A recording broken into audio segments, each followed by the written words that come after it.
Welcome to Shun's Hobby Channel, where I, Shun, talk about anything related to any of my hobbies, which includes Gunpla, Magic the Gathering, anime, video games, and more. Today, for my first video on this channel, I'll be showing off the high-grade Universal Sentry RX-124 Gundam TR-6 WOUNDWORT. That was a mouthful. What is WOUNDWORT? WOUNDWORT is a mobile suit for the Advance of Zeta under the flag of Titan, a photo novel manga series featured in the Dengeki Hobby magazine in Japan. The story features TR Project line of mobile suits and mobile armors, which are the TR-1 Hazel, TR-2 Big Big, TR-3 Kihar, TR-4 Dandelion, TR-5 Hilailu, and finally the TR-6 WOUNDWORT. The TR in the name stands for three focuses of the project. Trial, to develop and test technology needed for the creation of Inlay, the ultimate universal modular unit. Transar, the name given to the universal modular system. And finally, Tristellar, to have humanity spread across the galaxy to other planets in order to be reborn as a new species in the vastness of space through the use of cloning, pilot possessing OS, human-machine integration, and so on. The TR-6 WOUNDWORT is a culmination of the previous phases of the TR project. The data gained during the development of the previous TR units can be seen in the modular capabilities of the drum frame system. The feedback of data also allows for reverse compatibility to the equipment parts created for the previous units, such as the G parts Hirududu. Using this, the TR-6 WOUNDWORT can become successor to a large number of mobile suits just by changing the loadouts. The code TR-6 refers to any unit that uses either WOUNDWORT or the Primrose 2 unit as a core.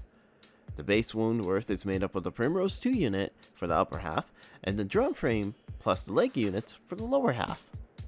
WOUNDWORT also has a mobile armor mode that helps it adapt to any situation. Now onto the kit.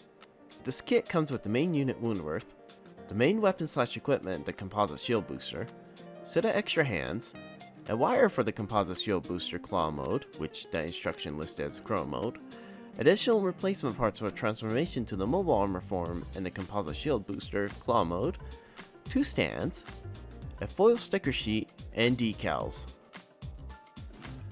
So it's a simple kit by 11 runners. The build time was around 4 hours. The time would have been a lot shorter if I wasn't constantly distracted by YouTube. The upper body is built of 3 sections. The head, body, aka the Primrose 2 unit, and the arms. The head is attached to the body using a standard polycap ball joint, and the arm is attached with a standard 2mm peg on the body side, while a shoulder plate part goes in between. So the Primrose 2 section has a few moving parts, but unfortunately the HGUC version cannot transform into escape pod form. A separate part is used for the replacement during the transformation. The head is pretty big compared to the body, has about the same width and height. It has a standard Gundam face, but most of its eyes are covered by its large forehead part.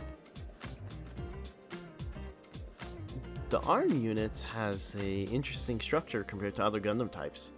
Instead of the standard shoulder, upper arm, elbow joint, and lower arm structure, the WOUNDWORT has shoulder, joint, and lower arm. And the joint looks nothing like the other units. And because of the unique connection style, the arm has a 180-degree articulation angle going forward and backwards.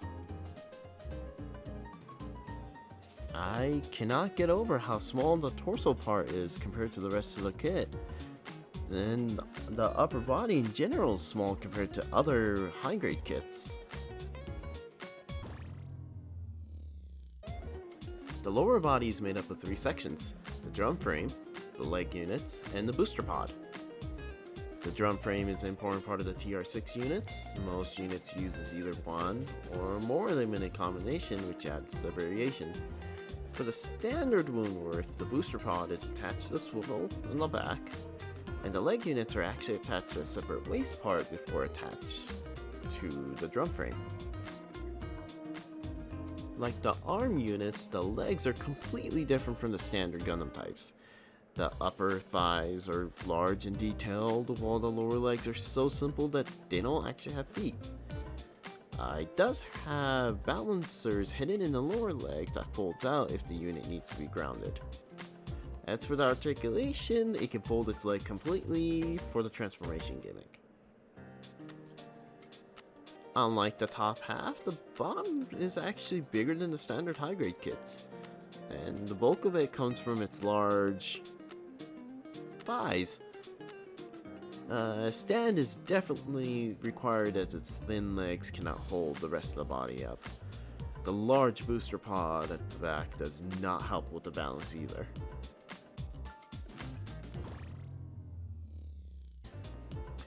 This kit comes with one very large weapon, which is a composite shield booster. As the name implies, it functions as a shield, movement thrusters, long-range beam rifle, and a long heat blade. It can be held with a grip, or attach to a shoulder using a hidden arm and launch the cabled reconnaissance unit using the cable and stands. The claw/crow mode, not sure which one's the actual correct name, transformation is done by swapping the closed claw with the open claw part. So this thing is big. The shield is almost as tall as a completed Woundworth, and attaching the long heat blade doubles the size.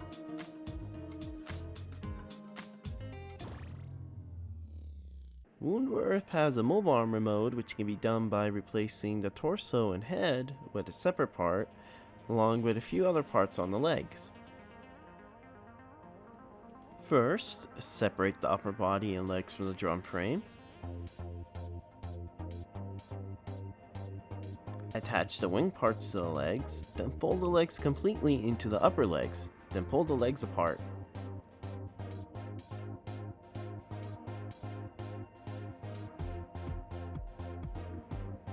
Remove the arms from the torso and attach them to the Primrose 2 part. So the Primrose 2 part used in the transformation is actually made up of the Primrose 2 escape pod mode plus the head unit, which is attached to the booster pod in the original version. Then fold the arms into a compact form and spin them backwards. On the drum frame, spin the booster pod 180 degrees, then pull the front stabilizer forward, hook the top part of it back onto the drum frame, covering where the top body connected originally. Attach the Primrose 2 onto the booster pod, and then the leg units back onto the drum frame, and mobile armor mode is complete. This is probably one of the better transformation kits. There are some badly designed ones out there.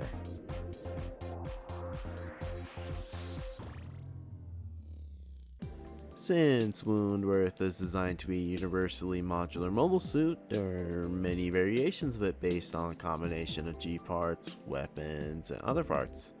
For example, attaching the G part Hirudodo 2 to it creates Woundworth Raw, and replacing the booster pod with a multi-connector pod plus 2 additional composite shield booster creates Hazel 2.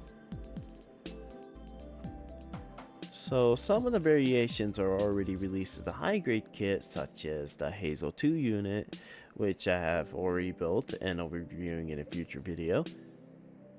Sadly, as of now, Woundworth and its variations are all P-Bandai exclusives, so getting a hold of the other variations are slightly harder than the other high-grade kits. Fortunately, I was able to get my hands on the high-grade Hazel 2 Raw, which comes with the advanced Woundworth and a set of Hirudodo 2, so I'll be able to show off some of the different variations once I'm done building those. Woundworth is one of my favorite Gundams from the Universal Century. Its unique form pulled me in immediately, and I could build it infinitely if it wasn't a P-Bandai exclusive. I'm not sure how Bandai chooses which product becomes P-Bandai exclusive, but it does make collecting kits like a wound and headache. Not to mention most of the optional parts from the previous TR series, like the Hazel series, is also P Bandai. So you're left with either to wait for a re-release or buy from a third-party seller on eBay for increased price if you want all the variations. I do love WOUNDWORT, so I guess I should look forward to the nightmare of finding all the optional parts. Other than the P Bandai problem, this kit is amazing. Like, super simple to build. It's really fun to put on cool poses. Size wise, it's actually about the same size as a RX-78-2 high grade, and even though most of the individual parts are smaller, the transformation is really easy to do, and I said it before, it's not a bad transformation. There are definitely easier ones out there. I do wish you can attach a composite shield booster to it during the mobile armor mode, but it's not the end of the world. I'm not sure when it's going to be, but as I said before, I do plan on showing off the other TR-6 types and other Gunplas, but the focus of this channel is about all my hobbies, so it might be a bit. So definitely keep your eyes out for it. Anyways, thanks for stopping by and watching my first video on this channel.